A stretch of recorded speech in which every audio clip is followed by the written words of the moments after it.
This is Audiommunity, a podcast about our body's never-ending fight with the outside world.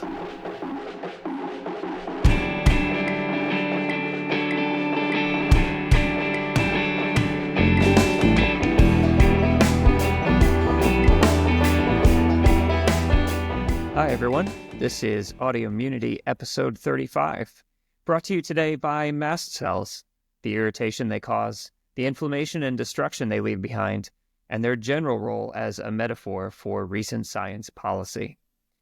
In this episode, we talk itch.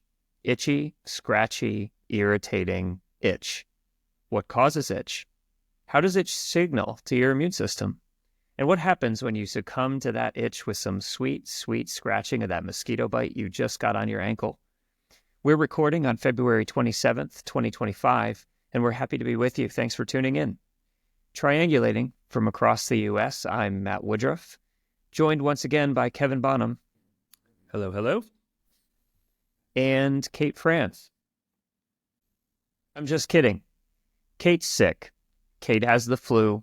If you listened to one of our more recent episodes, you'll remember that all three of us, Kevin, Kate, and myself, are currently dealing with Februaryitis with small children, which means that everyone gets every disease all the time. So currently, you might notice Like that I'm we're losing living my in voice. the friggin' plague-strewn Europe. It's god-awful. Yes. Yep. So I'm losing my voice. Kevin probably has pink eye, and Kate Sure do. has the flu. So here we go with that. Kevin, I don't know if you know this. We were talking about itch today. Itch is something we think a lot about in Atlanta. Yeah, my eyes are a little out, itchy right now. Yeah, there are mosquitoes here. Didn't know if you knew that. We can't go outside for, I would say, a good 5 or 6 months out of the year because mosquitoes are horrible, and they're also bigger, I think. Like at least $1. Well, everything's bigger in Atlanta, right? I mean, it's not just Texas. Yeah, that's right. Yep, bugs. When I first got here, someone correctly explains to me that if you're coming from the Northeast and coming to Atlanta, everything that you're going to see is 10 times bigger and there's 10 times more of it. So functionally, You have about 100 times insect burden when coming by down mass to it. At least. Right, Sounds like exactly. Mm-hmm. So you may not know that is why the CDC is here in Atlanta. Oh, actually. yellow fever? Yeah. As it turns out that with a lot of mosquito infestation comes an enormous amount of tropical disease. And tropical disease was a thing that happened a lot in the U.S. Before we had good public health control measures and things that we have become used to. And so a while back, the federal government had reason to want some sort of public health control center in a place in the U.S. that was dealing with, for example, the tropical diseases that they hoped wouldn't routinely kill all of the people across the United States. So they actually approached Emory University. And Emory predates the CDC by I don't know how many years. I just know that it happened before. And actually, Emory granted the federal government use of the land for the CDC. So if you come down to Atlanta and you visit Emory, you will notice that the CDC is literally across the street from Emory University. We all fight to go into work at the same time. Parking is a nightmare because of our combined attempts to get in and out of work. Parking was a nightmare, is what you're saying? Yeah, it was. It was really hard to get to work. And I don't know if you know this, Kevin, but there have been some things that have changed the parking and general commute situation since we last recorded. You don't say. Yeah, this brings us to our now recurring segment of the podcast, which is What's Good in Academic Science, 2025 edition. And the answer is not all that much, Kevin. Not much. Not much. I mean, well, the work that people are trying to do in academia is good. The Science is state great. of academia and the general affect of those of us in academia, the sense of dread and existential angst, less good. I would say less good. Yeah. I think maybe, though, better than folks in government agencies like the NIH and CDC, who are in some ways our colleagues, and in other ways are just completely and utterly screwed at the moment. Yeah. So those of you that have subscribed to the podcast, thank you very much. We have, in response to some of this, launched a YouTube channel as well, Audiommunity YouTube channel. And I think you'd agree, production quality's poor. Poor, yes. Yeah, poor. Probably abysmal, I would say. I mean, we were not trained. We did not get PhDs in video editing. No. And I think it shows. Yeah, no, it certainly does. So it's mostly me and now Kevin. You have uploaded in your tie, so you can see Kevin in a tie, which is nice. Yeah, really low quality, grainy, awful videos where we talk about science policy and the impact that they're having on our own institutions, our own labs, and the people around us. It's, I would argue, less fun probably than this podcast usually is. I generally have a good time recording this, and talking about science is sort of fun and lighthearted and all that stuff. It's a little more serious than that. But I would say that we are in some weird times right now. There are a lot of policies flying at biomedical research in general, certainly within the NIH and the academic space, but as Kevin mentioned, also in the federal government side. And so we're going to use that, I think, going forward as a platform to kind of update anybody that's interested. So if you're listening to this podcast, you're worried about science, you're worried about sort of what's going on, do take a look at that YouTube channel. We'll update it sort of as things emerge, I think. And we will try to, for the most part, keep that somewhat separate from, this podcast, the Audiommunity podcast, which is going to be more about science. But I do think that it is worth at least documenting, since the last episode, the major things that have sort of come about within the scientific community. So I don't know, Kevin, before you get into that, I definitely think we should. I just want to mention, just because we're talking about where we're posting stuff, I think eventually we want to post videos from these podcast recordings on that YouTube channel as well. I think we should do that. We'll keep the RSS feeds for your podcatcher. And incidentally, I have continued to build out the website. We now have the most recent episodes that we started recording this year, as well as episodes 1 through 7, uploaded there. All of the previous episodes are uploaded on our Patreon page, patreon.com/audiomunity. And if you want to go there, you can log in for free. You can get all of our back episodes. There's also an option to support us on Patreon on a per episode or per month basis, which would be great if you want to. Right now, we don't have specific perks, but we're thinking about them. One perk that I was thinking about is, for today's paper, I've got highlights and markings all over it. So I was thinking like one perk could be just like uploading my annotated PDF, which looks like a unicorn vomited on it. But nice. Yeah, so we've got our website, audiomunity.org, AUDIOMMUNITY.org. We've now got the YouTube channel. We've got the Patreon. So all of those places are places that you can go and find the podcast. And yeah, we didn't talk about uploading this video, so I don't know. You look like you showered and you got dressed today. So no, I feel good about this. If you're up for it, we can upload this video as well to YouTube. But let's do it. Yeah, I just wanted to get those nuts and bolts out of the way. Cool.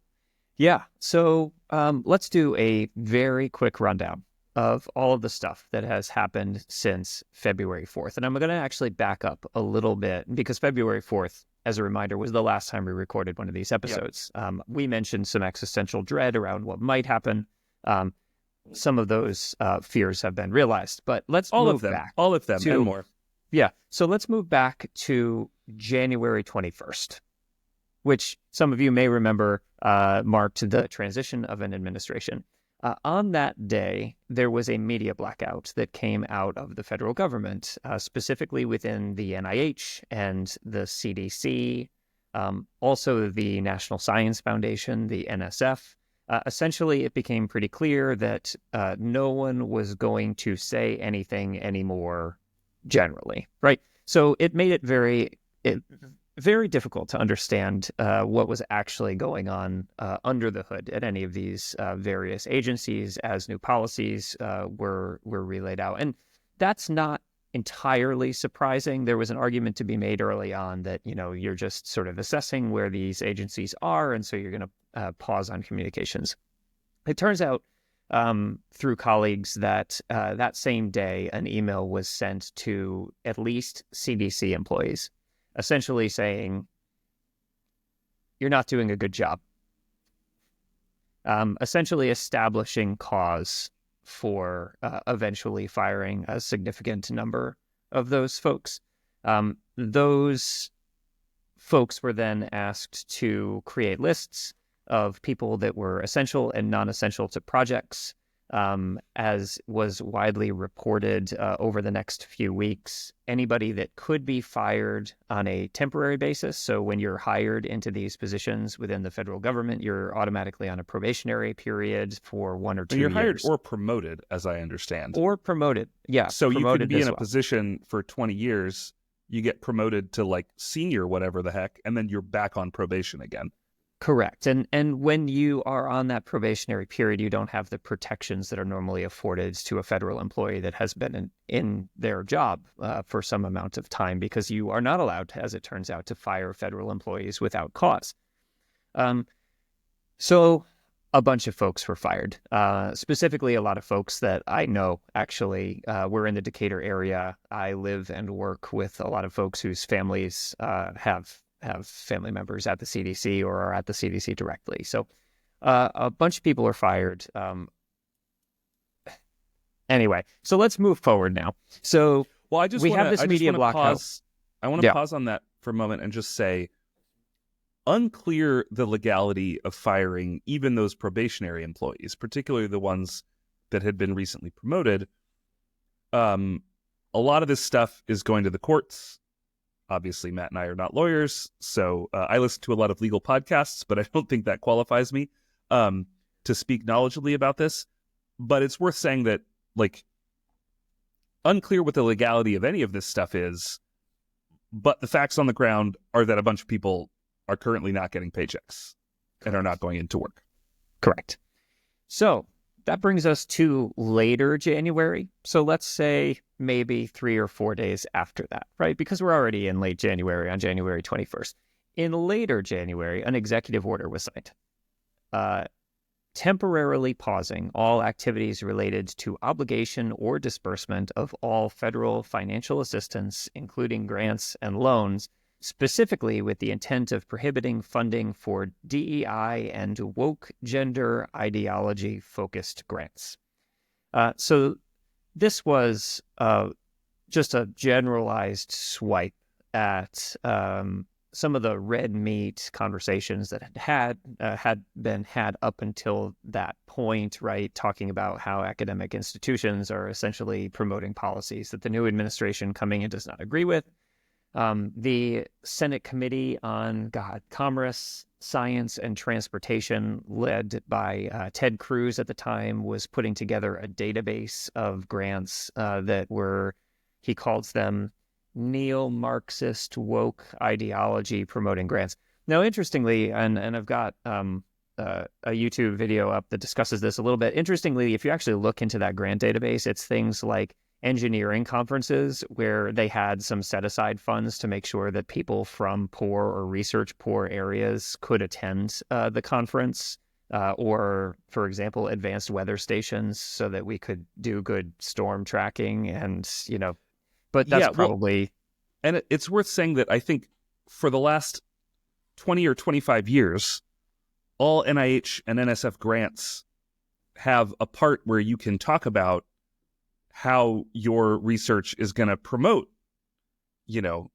more access, or it's going to promote diversity, it's going to promote inclusion.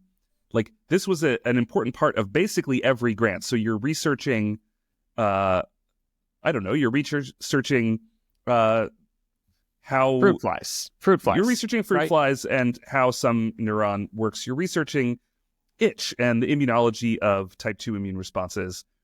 And you would typically put in a section of the grant that's just like, this is how we're going to try to promote, people from underprivileged backgrounds in our science. This is how we're going to try to communicate to the general public to increase inclusion. A really big focus for the last 10 years or so that was just recently canceled, I saw, is making sure that we include both male and female mice in research. Like if you're doing research on a particular thing, you need to make sure you include both male and female mice, because it turns out that there are differences in biology between male and female animals, and that can have kind of profound effects in some cases. And a lot of research prior to that was only using a single, sex, because it makes the error bars tighter. So a bunch of these things were asked for by the NIH for a very long time. They would improve your chances of getting a grant if you put them in, and now they're being used as an excuse to cancel that funding. Not because we are trying to determine how we can get the most puberty blockers into the most teenagers. Turns out nobody wants to do that.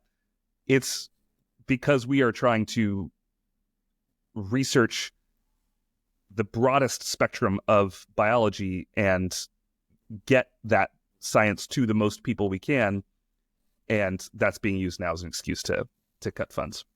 Yeah, and I would even add on that and say that there were grant mechanisms, particularly training grant mechanisms, that not only encouraged discussing diversity, but actually required a dedicated diversity section.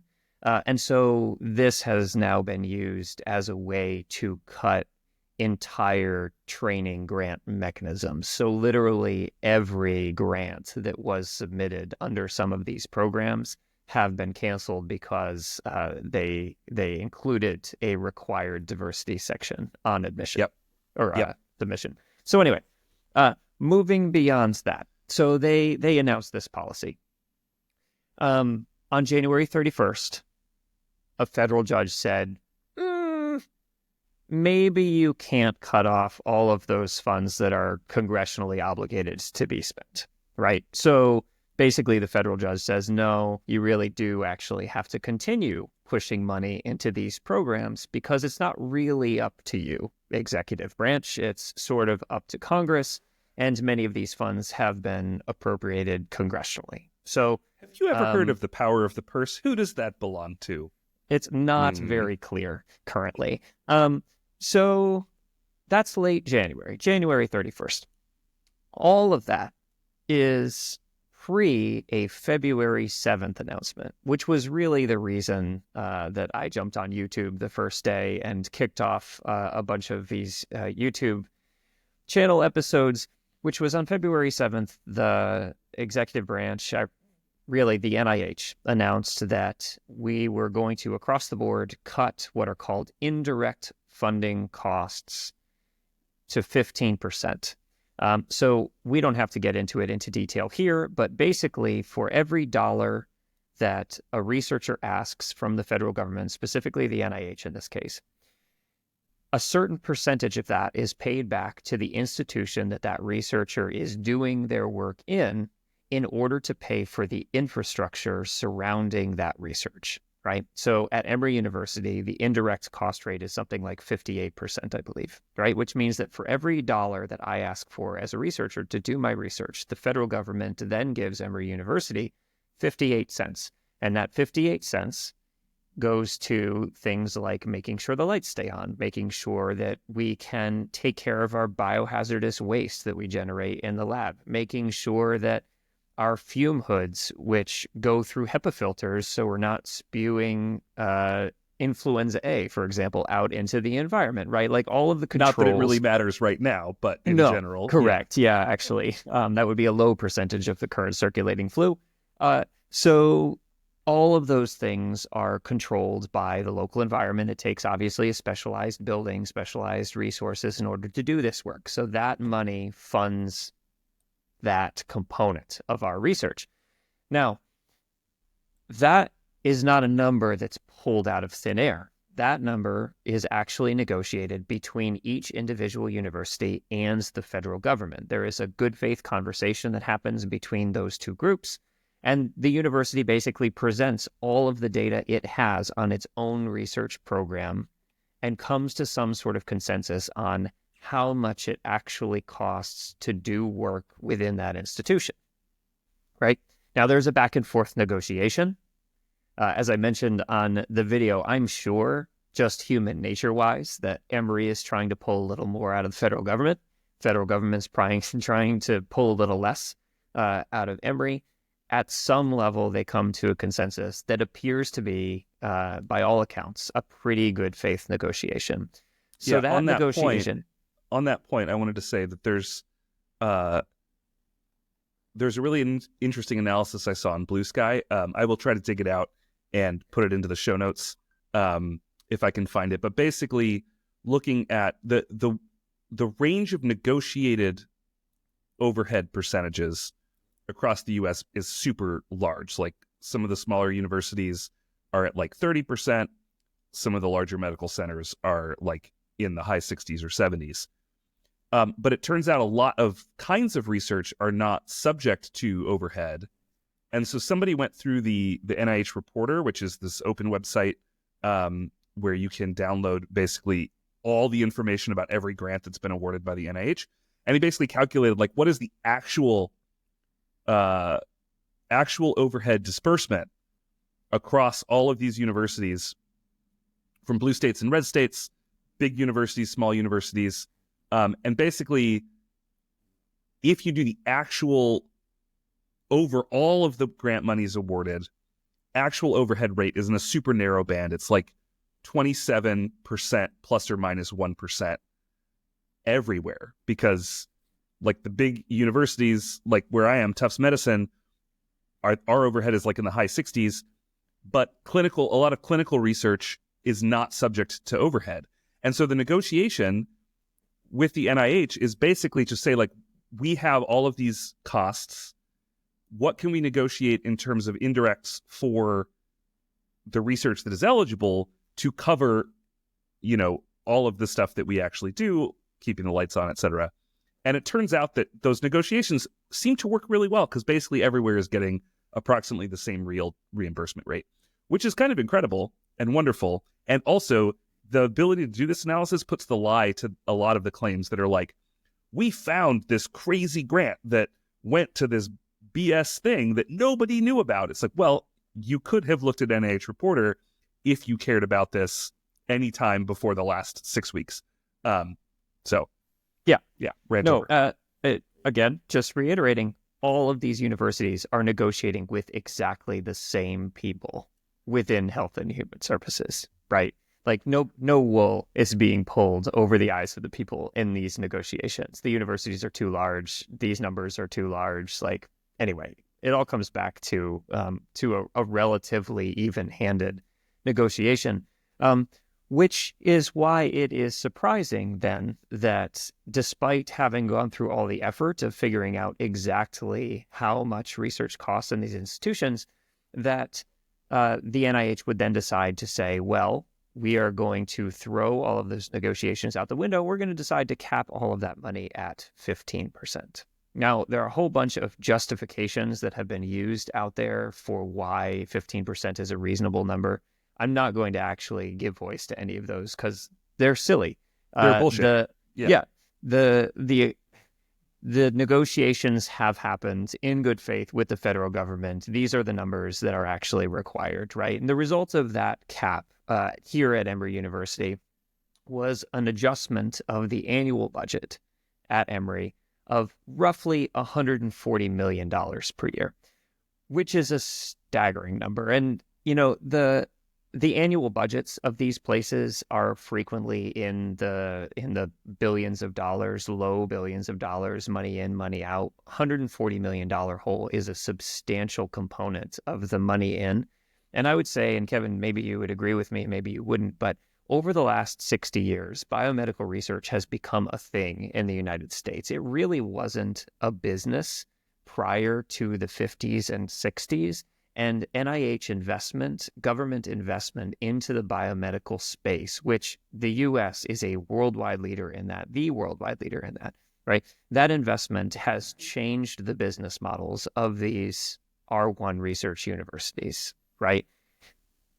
Recouping costs from the indirects of these grants is a core component that is relied on in order to make these universities run. And I'm not just saying the biomedical research apparatus, right? Because the biomedical research apparatus, right, the research side is the same set of buildings, the same set of faculty, right, that are training your physicians, that are caring for your sick grandmother that has cancer, that are putting together clinical trials for pediatric sickle cell gene therapy, right? Like all of those things operate within the same footprints on these universities. And when you're talking about a hole as big as $140 million annually, instantly, overnight, you're not only talking about the medical facilities. All of a sudden, that money is hitting your divinity school. It's hitting your engineering school. It's hitting your liberal arts school, right? So the idea that this proposal was something that was going to very narrowly hit biomedical researchers like Kevin and myself was a fallacy. And it was known how silly that idea was. And it was known way back in 2018. And it was known because this policy was floated in 2017. It was an idea during the first Trump administration that they were going to cap costs like this. And it was understood how bad an idea it was way back then. And so in 2018, a law was passed as a part of these gigantic, I think it's like an 850-page appropriations bill with all kinds of things. There's a paragraph in there, and the paragraph was put in specifically for this purpose. And basically what it said was the NIH and HHS cannot unilaterally change these reimbursement rates. They must go through the appropriate channels with appropriate cause in order to change these sorts of things. Now, yeah, and let me just say too, because I think it's important to note that language was not put in by a bunch of woke Democrats. This is understood by people across the political spectrum, because it turns out that in Alabama, the University of Alabama, Birmingham, is a huge economic engine of that state. It turns out that in Arkansas, the University of Arkansas is a huge economic engine for that state. And I saw a calculation, I don't remember the exact numbers, but it's something like every dollar that NIH invests in research, every dollar that is dispersed by NIH to a university generates like $2.50 of economic activity in that state. So these, if you are the kind of person that says like $140 million to Emory, like that's a lot of money. I don't know that taxpayers should be paying for that. Okay, like I can disagree with that, but I don't think it's totally unreasonable a position. But it's worth noting that that money appropriated generates economic activity in the state that it's dispersed to. It's dispersed across the U.S. on a per capita basis. A lot of money goes to both red and blue states. And this money, like if you disagree with the amount of money that we're spending on biomedical research, if that's your position, like fine, Congress can change the amount of money that the NIH gets, right? Like we can have different laws, but it's been understood over the past several decades that biomedical research is an incredibly useful engine of innovation. I think Kate talked in our last episode about, in industry, how many ideas and things that they get into drug pipelines that come directly out of academia and academic research. And right and left, people have understood that it turns out that this is really, really good for everyone to invest lots of money. So yeah, we are like very specifically affected by this, and we have very strong opinions. Obviously, we wouldn't be doing this if we didn't think it was good and useful. But also if you disagree with that, there are ways to do it. And having somebody come in and just slash and burn with no consideration for what's happening, it's not saving money, it's wasting money. It's, this money it's not like, we found $4 billion lying on the side of the road that people were using to, I don't know, buy drugs or something. Like, this is money that's going to a legitimate purpose. It's being spent as allocated by Congress. And and this sort of executive overreach to just like try to claw it back is a terrible idea. And all those people fired, incidentally, probably illegally, they're probably going to win some employment lawsuits over the next several years. And probably all of that money is going to be spent on back pay for people that weren't actually doing the work because they got fired. So, yeah. And so as a taxpayer, you'll probably end up paying for those lawsuits because 100%. there'll be damages associated with that. So, 100%. So, like I said, they knew in 2018 that this was a bad idea. Congress knew it. They put it into a law. So a federal judge approached this indiscriminate capping at 15% and said, well, actually, Congress has already spoken on this. You really can't do this. And so on February 12th, that cap was blocked by a federal judge. On that same day, there was a memo released by a couple NIH employees that basically said, hey, remember that DEI stay that was placed by that federal judge? Yeah, they're talking to us, right? There's an acknowledgement that, you know, they are directly within the purview of a federal judge who has issued an order to continue providing funds for these quote unquote neo-Marxist grants that are being reimbursed. And then on February 13th, the very next day, those same officials issued a memo that said basically, no, that freeze will remain in place until the agency conducts a review. So we now have evidence that folks within the NIH not only recognize that they are under order to continue dispersing funds as indicated by a federal judge, but also that they're not going to just release those funds without conducting a review first on what those funds are. So essentially directly defying a federal judge's order, which is cool. In the meantime, a lot more progress on the general firing of people from government agencies. We don't have to get into that because I think it's outside of the purview of science a little bit, other than we mentioned that the low-hanging fruit folks were fired from these federal science employment agencies like the CDC and the NSF.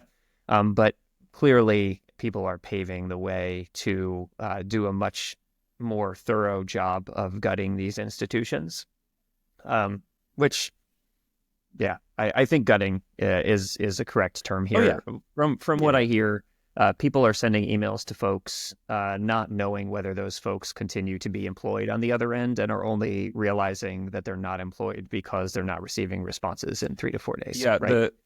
The most entertaining thing I saw in the last couple of days is there's an Ebola outbreak currently in somewhere in Africa. I can't remember if it's Congo or something, but they fired the like Ebola response person, like the person that was in charge of that.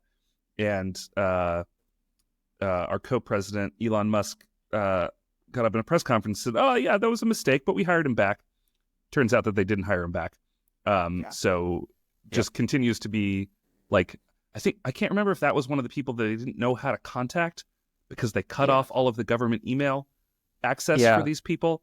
So a bunch of these people, they're like, oh, maybe we shouldn't have fired the person in charge of bird flu pandemics when cattle herds across the country are infected with bird flu. Maybe we should hire them back. Oh, we don't know what their email address is because we cut off their access to their government supplied email. So we can't actually find them. Whoops. This is the competent and very efficient system that we have in place now. Right. So the first and child, it's great. the first child died in Texas of measles in 10 years. So we can all just sort of sit back and hope that whatever team at the CDC is responsible for collecting data, organizing, and preventing communities that are under-vaccinated in Texas because of conscientious objections, hopefully they're still employed. Well, you know, the our illustrious HHS secretary has said that measles outbreaks like this are common. It has nothing to do with the fact that this community is way under-vaccinated. And oh, by the way, we've also taken down the websites that talk about what the vaccine schedules for children are. So but I'm sure it's definitely fine. not going to have many more of these outbreaks in years to come. Yeah. So all of that is, well, actually not all of it, but a lot of that is academic science related. Some of it's CDC related. The NSF is going through similar things. I did want to mention, because it's starting to trickle out as well, that there is an intramural NIH science program, right? So everything that we've talked about up until this point in the grant space has been the NIH dispersing funds to universities. That is one component of the way that the NIH funds science. The other way the NIH funds science is by keeping money and employing scientists directly within their own laboratories to study things that are critical to the continued health and innovation in the biomedical space within the United States. So all of those things that we just mentioned, the probationary periods, the non-renewal of grants, the diversity stuff, all of that is also, as it turns out, ripping through the NIH intramural programs. So it seems like really talented scientists that have been continuously renewed in their programs, that are headed on their way to tenure, those folks are all of a sudden not getting renewed. The illustrious post-bac programs that the NIH has put together, which are these sort of like all-star transitional programs between undergraduate and either graduate or medical training, those programs are being gutted currently. Yeah, as it turns out. several people in our immunology class and the one after, probably a few other ones as well, but I'm familiar with at least 3 or 4 of our colleagues in grad school that had gone through the NIH intramural program. Yeah, post-bac and they're program. really good. They're really good training environments. Yeah. Like those folks were already all-stars when they hit graduate programs because they were immersed in some really high-level science and training. So these are all also being disassembled rapidly, but you're not hearing about it because those are all government employees and they're not allowed to talk about it. Yep. There is a continued communications blackout across the NIH. They can't go to a reporter. And to be honest with you, I've spoken with many folks here in Atlanta. There's a lot of fear. These are people's lives. Their families are frequently built around the paychecks that these government jobs provide. They are civil servants doing good work. And they are fearful that if they speak out or draw attention to the things that are going on within these institutions, that they will personally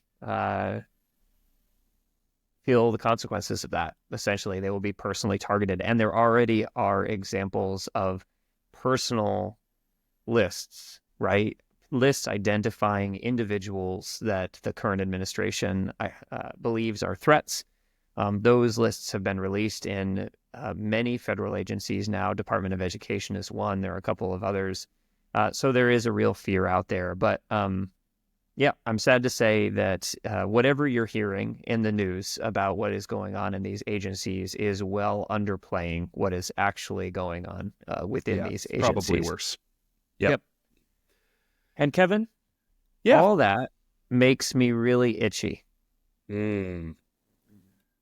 Yeah. So one of the that things was that not I have a great transition, but I am excited. I am excited to talk about some immunology. Our first 2 episodes of our renewed season, we've sort of talked about incidental things. We've just spent 40 minutes now talking about current events. In the past, most of our episodes were quite evergreen. They were not so tied to current events, which has been fun. I've been going back and listening to old episodes as I get them posted to the website, and they're pretty good. Actually, some of them are relevant for this paper that we're going to discuss today, which, as we've alluded to a couple of times, is about itch and the immunology associated with itch. So specifically, we're talking about a paper that's called Scratching Promotes Allergic Inflammation and Host Defense via Neurogenic Mast Cell Activation. And the corresponding author here is Daniel Kaplan. The first author is Andrew Liu.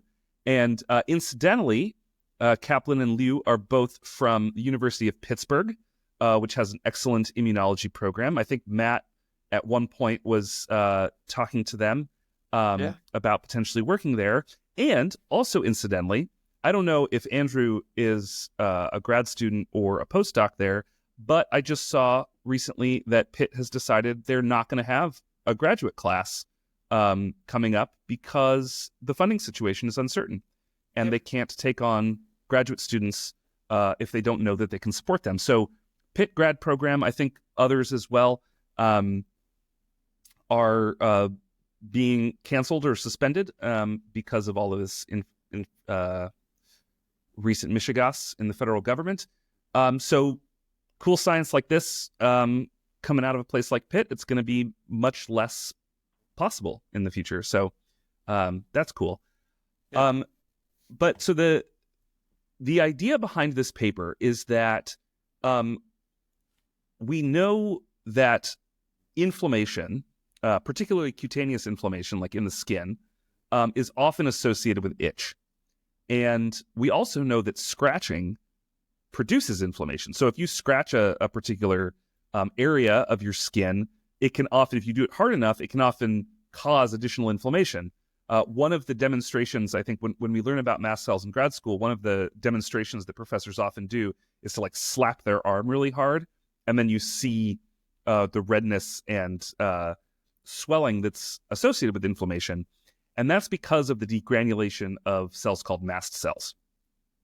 We've actually talked about this kind of immunity a little bit before in a previous episode whose title is something like bee pollen is one of those hippie things. It was about bee sting and inflammation associated with that. Similar mechanisms involved here, but in this paper, they really wanted to look specifically at itch and the scratching response and how that's generated.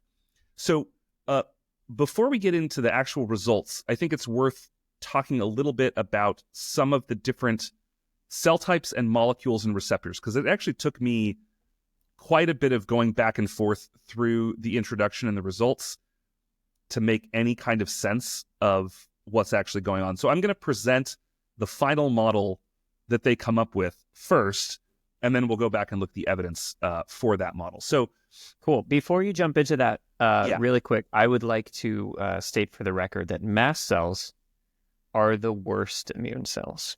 Here's why. Okay. You can't study them without making them super, super angry. They're really temperamental. They go off at a moment's notice. They're like that really on-edge friends that you like hang out with, and you have to really like watch what you say, because you know that if you say just kind of the wrong thing, they're going to explode and ruin everything. So studying them is insanely hard. Actually, we have a good friend from grad school that does a lot of really excellent work on mast cells. But I would say that, studying these things in vivo, in context is really, really challenging. So there's a reason that something as simple as itch response in mast cells wasn't published in Science until 2025. And part of the reason for that is that it is actually very, very challenging to do this work. Yeah, because they're the worst. They're pretty bad. I just listened to a recent episode that we did on neutrophils, which are also a pain in the ass to work on. The other worst, And we had similar conversations about how much they like to die. Mast cells don't like to die so much as they like to degranulate, which I should say is there are certain cells called granulocytes that contain these sort of vesicles filled with inflammatory things, histamines, TNF, other molecules that cause inflammation and general destruction, proteases. And mast cells contain those granules. They're preformed, and then upon activation can happen in a number of different ways. One of them is through things like contact. So if you bump them too hard, they'll degranulate. This is partly what this paper is about. If you scratch too hard, they will degranulate. But also if you get things like Fc epsilon receptor mediated activation. So this is when you have antibodies of the isotype IgE, which are associated with allergic inflammation, type 2 immunity. These antibodies are bound on the outer surface through a high affinity Ig receptor. And when they bind to their targets, they cross-link those Fc epsilon receptors, and that will also activate degranulation. And that's relevant in this paper because it has a slightly different mechanism than the one they're specifically investigating. So the other thing, this is something that I don't remember ever learning about in graduate school, but it turns out that there are neurons, peripheral neurons in the skin and elsewhere that are produce this neurogenic inflammation. And so this is through, when they get activated, these are pain-sensing neurons, and this is important. They're marked by a molecule that's important for one of the models in this paper called MRGPRA3. It was a specific receptor that's found on these pain receptor itch-sensing neurons. And upon activation, these neurons will release a molecule called substance P. Substance P and others, but substance P is one of the big ones. Substance P can be detected by a receptor on mast cells called MRGPRB2, I think. Is that right? I think you got it. These are, so the neurons are called non-peptidergic 2 subset of neurons, NP2 cells. And these NP2 cells release substance P. Substance P is detected by mast cells, and it activates mast cells. So in other words, the scratching that you do is not necessarily physically degranulating the mast cells the way they would if you like slapped your arm, but rather they are activating these pain receptor neurons, which then release a molecule. That molecule is detected by the mast cells, causing the mast cells to degranulate and induce inflammation. Okay, so another molecule that's important. Here's why I love this. I think we sometimes view the immune system and all of that cellular interaction as this sort of internal thing, right? It all goes on inside, and it is in some meaningful way disconnected from the ways that we interact with the world. I always think it's fun to find situations where the things that we think about that are internal actually force behaviors on us, right? Like we like to think that scratching and itching is sort of somehow under our mental control and it's almost a byproduct of the way that kind of things work in our environment. And it's a really interesting concept to realize that all of the inner immune workings that you're going through at any given moment are interacting with your actual external behaviors. And your external behaviors are in that same way reflecting what's going on internally in your immune system. Another really good example of this is fever, right?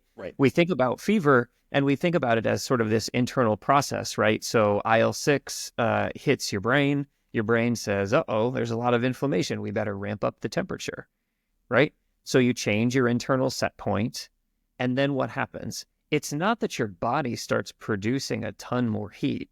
It's that you, as a human being, seek warmer environments until your body temperature rises, right? Like, what do you do when you get a fever? You start shivering like crazy, right? That produces heat because your muscles are expanding and contracting. You go find a blanket and you put 13 sweatshirts on and you hide under that blanket until you feel okay. But when you feel okay, you're 104 degrees. So what your body has done is it's used your immune system to change your behavior to get the desired outcome. So it's kind of fun to think about this sort of internal process and external process all working together to form sort of a coordinated response that best protects you as an organism. Yeah, for sure. All right. So I mentioned the two MRGPR receptors. So there's A3 that is a marker for the neurons. And one of the animals that they use in this is an MRGPRA3 DTR mouse. And this, we've talked about this on previous episodes a long time ago, but DTR stands for diphtheria toxin receptor. And this is a very cool model that people have been using for a couple decades now, where you express the diphtheria toxin receptor, which mice don't normally express. You express it under the control of a cell type specific promoter. And then when you give the mice diphtheria toxin, it kills very quickly just those cells that are expressing the receptor. So you can give a wild type mouse grams and grams of diphtheria toxin, doesn't do anything. But for all the cells that express the receptor, they will get killed. And so this allows you to have a mouse that develops normally until you treat it with diphtheria toxin, and then those cells die. So they're putting the diphtheria toxin receptor under the control of this MRGPRA3, which is the marker for these specific neurons, these NP2 neurons. They also have a mouse that is lacking the TRPV1, which is the receptor for substance P. So substance P is released by the neurons. They have mast cells that don't have the receptor for substance P. So it's sort of looking at the two ends, the neurons that produce the molecule in response to itch, the mast cells that can detect the molecule when it's released. So these are going to come up a bunch. So in figure 1, basically they have these different chemical stimulators of inflammation in the skin. So FITC and oxazolone are both molecules that act through these NP2 neurons to induce itch and inflammation, and then DNFB, which also induces inflammation, but not through this specific neural receptor. And what they find is that in the DTR mice, where they've killed off the NP2 neurons, they have less inflammation as measured by the thickness of the ear, where they've sort of painted these molecules on. These are like irritants. And then they also have fewer bouts of scratching, which they measure. So it's scratching bouts per 30 minutes, which is kind of a fun little behavioral outcome.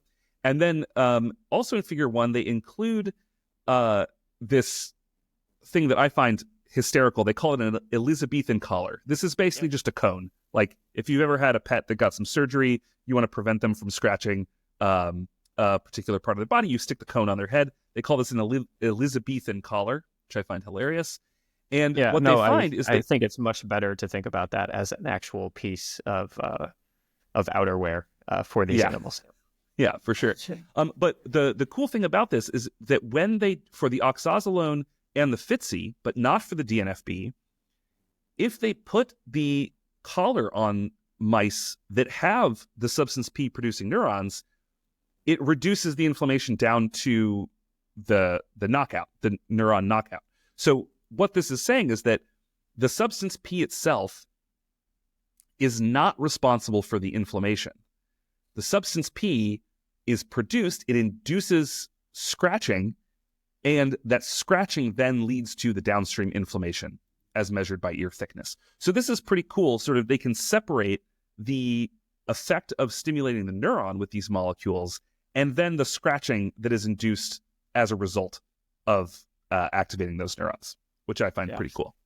Yeah, and I would say one of the things to mention here, in case anybody is planning on doing these experiments, right? So all three of these molecules are very small molecules, right? Like an aromatic chain or two. They're not huge markers. So what they're basically doing is they're creating a memory response here. We've talked about itch and allergy previously. We've talked about how, allergy doesn't come the first time that you get hit with something.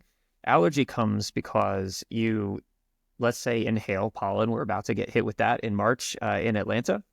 You inhale pollen a bunch, and slowly over time, your immune system generates a response against it. And that response is characterized by the production of these IgE antibodies. Those IgE antibodies over time accumulate on mast cells, right? And so eventually, when you start inhaling that pollen, IgE cross-links on the surface of that mast cell, and the mast cell starts degranulating like crazy, right? Your eyes get red, your nose starts running. In serious cases, your throat closes up and you go into anaphylaxis, right? So not so much with the contact hypersensitivity more here, serious, but right. other kinds of allergies. But in a similar vein here, what we're doing is we are sensitizing these animals towards these small molecules, right? In this case, they're shaving essentially the skin on the stomach of these mice. They are repeatedly administering this small molecule in order to create a hypersensitivity response at the site of the skin. And then later, they're going back to the ears of these mice and they're adding in that molecule that they have already been sensitized against. So what you're seeing is sort of the hypersensitive recall response from repeat administration leading up to this experimental design. Yes. Thank you for clarifying that. Yeah, this isn't just a single administration of the molecule. Exactly. All right. So figure 2 is sort of similar. They're looking at more histological outcomes. So they're actually taking these tissues after sensitization and looking what's happening inflammation-wise. And what you can see is that in the diphtheria toxin-treated animals, as well as animals that have the collar on, so they can't scratch, you don't get much inflammation, you don't get neutrophil infiltration, you don't get much TNF produced, but in the sort of, they call them littermate controls, because these mice are the DTR genetically mouse, but they haven't been treated with diphtheria toxin, right? Or is it I think that's right. They haven't been treated, or is it wild-type mice that have been treated with diphtheria toxin? I think it's wild-type mice that have been treated with diphtheria toxin. Right, because they've got heterozygous mice. Some of the litter mates are going to be homozygous for the wild-type phenotype, which doesn't express diphtheria toxin. The hets and the homozygous DTR mice are going to be able to see the diphtheria toxin. And so in those littermate controls, they get tons of neutrophil infiltration and TNF production. They also do it sort of time course of the inflammation occurring in the ear, same patterns shown there. And they show some fluorescence histochemistry of tissues showing infiltrates and inflammation essentially in those same tissues. So just basically like looking mechanistically, you can see in the ear by pathology that the animals that don't have the sensory neurons and mice that can't scratch look similar again when you look at their tissues. And this is all happening fast, right, Kevin? So, I mean, one of the interesting things about figure 1, even going back, is that sort of kinetic time course of ear thickness after you've sensitized. Yeah. And you're obviously looking at day 1, right? Like all of this action is happening within the first 24 hours of recall response to this sensitization. It'll be interesting, I think, in future studies to understand how early itch how early itch or not itch impacts like your immune response down at day 5 or something like that, or how the sensitization. But everything we're documenting here, I mean, is within 6, 12, 24 hours. So really that itch is responsible for the fast ramp of that inflammation in these settings. Yeah, absolutely. All right. So in figure 3, now they're going to start to sort of dig in more to mechanism and trying to pull apart the different pieces of the response. So in figure 3, they are taking these same mice, littermate controls and the DTR mice, and rather than re-stimulating with those sensitization molecules like FITC, they're just giving substance P directly to these animals. So they're not waiting for the neurons to release it. They're just giving substance P. And what they see is that if you look at scratching behavior, the animals that don't have those sensory neurons are not scratching, just like they showed previously. But interestingly, when you are just providing substance P exogenously, the inflammation is still occurring. Whether or not you have those sensory neurons, whether or not you're wearing the collar, so you don't need to actually scratch that area, you're still getting the increase in ear thickness, right? So it seems pretty clear that we can now disconnect the effect of scratching from the actual inflammation. That substance P that's sensitizing the mast cells, that's released by the neurons in response to scratching. If you take away the neurons, but you give the substance P, you still get the inflammation, right? Yep, just hitting the mast cells directly, basically. Right, exactly. And so they also show that, I'm trying to remember what DNP is here. Do you remember what DNP is? Yeah, dinitrophenolalbumin. And why is that relevant? I don't know. It's a hapten. So DNP albumin is a classic hapten experiment. I think what they did was a passive cutaneous anaphylaxis. So what they're doing is they're taking IgE targeted against albumin DNP. They're injecting that into the ear. So you're coating the mast cells with IgE against that protein. Then you are painting with the same thing that you just coated the mast cells with, essentially, right? Okay. So so this is a more direct stimulation of the mast cells. So you don't need, so what they're showing in C and D is that you don't need the substance P sensitization of the mast cells if you're giving them a whopping IgE crosslink. Exactly. Activation. Yeah. Okay. If you force those mast cells to degranulate, regardless of whether it's substance P related or not, you're going to get that inflammation. Right. Response. So again, here they're showing you don't get scratching when you lack the neurons, but you still get the thickness whether you have the neurons or whether you have the collar on. So scratching is not necessary for activating mast cells if you're giving them a whopping dose of FC epsilon cross-linking. They're basically quantifying this histology in the rest of the figure. So we've got a couple of components here. So for certain kinds of molecules, we induce itch, and then we do some scratching. The scratching activates these neurons, which produce molecule substance P. Substance P is detected by the mast cells, which primes them to be activated. And then if you get the stimulation again, then they degranulate and you cause inflammation. You can bypass the need for the neurons and the need for scratching if you either provide substance P exogenously or if you really robustly cross-link their FC epsilon receptors. Which is cool, right? Because it means that the behavior, right, the threshold of potential activation is set by the fact that you have already seen this antigen, right? And the extent to which you have been sensitized to that antigen actually controls the threshold by which probably the scratching is going to induce the response. So there is actually a molecular / behavioral balance that's playing out here as to how sensitive these mast cells are going to be to whatever it is you're doing, which I think is really neat, actually.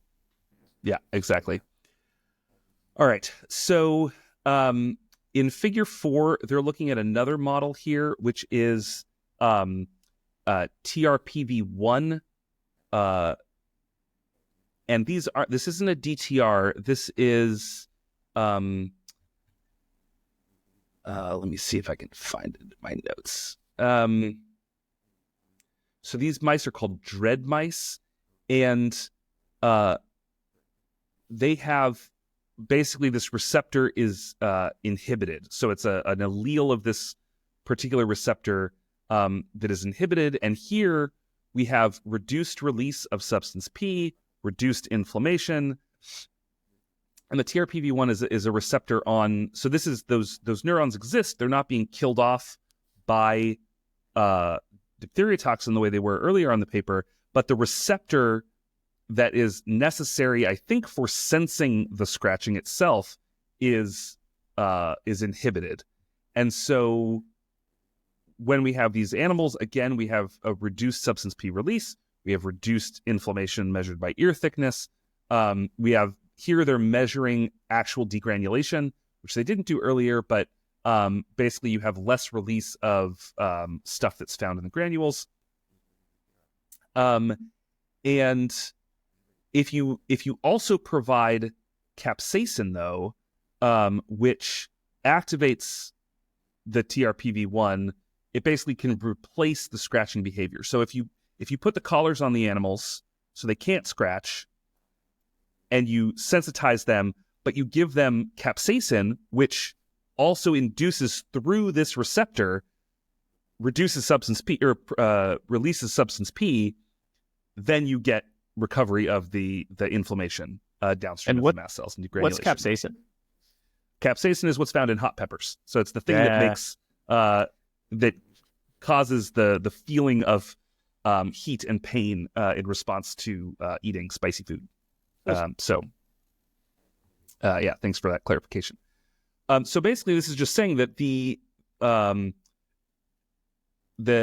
itch is one way to induce these neurons. There are other ways to induce these neurons that can lead to the same substance P release, and that can still sensitize these mast cells for degranulation. So again, they're just sort of like trying to hit every piece of this they can. They mention that they can't formally rule out other non-neuronal sources of sensitization of mast cells, but in this model anyway, it's pretty clear that this has a big effect, and the scratching certainly seems to be causing that. And then the last figure, I mean, we sort of have zipped through this. There's a lot of individual panels of this figure, so you can sort of like go through all the details and see all the things they tested, which is cool. But basically, the last panel, they want to look at an infection model to see. So like we've been talking about allergy, we've been talking about the sort of pathological immune response. Why would we have evolved this just to give ourselves, allergy? That doesn't make any sense. But it turns out that it can help protect you against skin infections as well. So they basically show in a model of Staph aureus infection that if you don't have the ability to scratch or you don't have the response to scratch because you are lacking those sensory neurons because they've been diphtheria toxin treated, that you get reduced scratching in response to Staph aureus infection.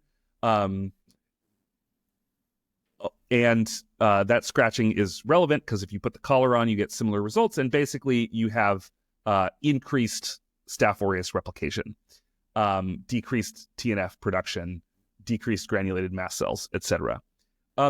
These, the results aren't like, they're not super robust. And like, this isn't like a super deadly version of Staph aureus infection, so they're not showing like death versus not death. They're showing less inflammation. They're showing increased CFUs. I mean, like tenfold increased replication of the bacteria. So that seems relevant, but kind of nice to see an actual, infection model here that seems to be affected by the exact same phenomenon. Yeah, I mean, if you lack the neurons or you can't scratch, then you get more Staph aureus replication. Yeah, I think that this is the classic, like, this is why you're allowed to be in a Science or Nature paper figure, right? 100%. So they've done a lot of really beautiful sort of molecular signaling, cellular immunology up to this point, and shown, I think, really nicely how this pathway comes together. And then if you want to pull that sort of beyond a, science immunology, and not to say that Science Immunology it's a great journal, right? But if you want to push it towards one of these really high tier journals, you kind of have to have an application that might be relevant to a broader field. And here, I think, is where we get that. We're talking about microbiomes and how scratching and inflammation. That data is not great. I didn't even talk about it because it's no, not I know. Good. And the reason I bring this all up is because, Kevin, I'd like you to comment on the data representation in panel C of figure 5. No, please don't make me. Please don't make me. I would really like you I looked at this really hard, like really wanting to give them the benefit of the doubt. It's presented as a stacked bar chart. It is. Which we often do in microbiome if we want to show like the relative proportions of different microbes that are in a particular place. But this is just a stacked bar chart that's just like presence absence of each of these microbial species. So it's dumb. It's real dumb. The I'm y-axis guessing is irrelevant. this is an experiment that a reviewer asked for. Yeah. They basically did the bare minimum. I think they did they did isolations. So, they're not doing sequencing here. They're not doing like what I would think of as like microbiome. They're swabbing, they're streaking it out on a plate, and they're basically like looking for these. They pick some colonies and do a very quick PCR to see like are these species present. The data presentation, like I feel like they could have done like, I don't know, why is my brain breaking? Venn diagram. A Venn diagram. Thank you. For those that you can't see, Kevin is overlapping his hands in a way that suggests the two circles might be coming together. Yeah, Venn diagram. They could have done a Venn diagram for this. There's no quantification. It's just like, did they find these bugs? And like, okay, so this is kind of cool that if you don't have